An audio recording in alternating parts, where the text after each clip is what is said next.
কবিতাৰ শিৰোনাম প্ৰেমিকৰ ভিৰ। এইদৰে ক্ৰমান্বয়ে বাঢ়ি আহিছে মোৰ প্ৰেমিকৰ সংখ্যা। হ'ব পাৰে তেওঁ আকাশ বতাহ অথবা নীলাভ সমুদ্ৰ কিম্বা অলেখ নক্ষত্ৰ।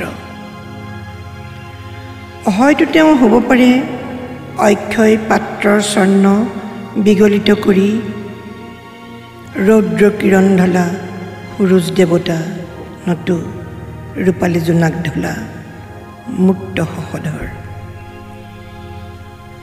কোনো বাধা নাই, অবাধ গতিৰে মোৰ প্ৰেমিকসকল আহে আৰু যায়। কোনো বাধা নাই, অবাধ গতিৰে মোৰ প্ৰেমিকসকল আহে আৰু যায়। মই কোৱা নাই পাহাৰ পৰ্বত কিম্বা নদ নদী জান জুৰি নহয় প্ৰেমিক বুলি মোৰ। তেওঁলোকো মোৰ বাবে প্ৰণয় জৰ্জৰ। গছে পাতে কত কথা কয়, নিশাৰ নিসংগ বেলা হৃদয়ৰ দিয়া নিয়া কৰি অৰণ্যে অৰণ্যে গাই পশু পক্ষীবোৰে মোৰ প্ৰেমৰে গীত। গ্ৰীষ্ম বৰ্ষা শৰৎ হেমন্ত শীত আৰু বসন্তৰ কথা নকলোৱেই বা, সকলোৱেই মোৰ বাবে সৰৱ প্ৰেমিক।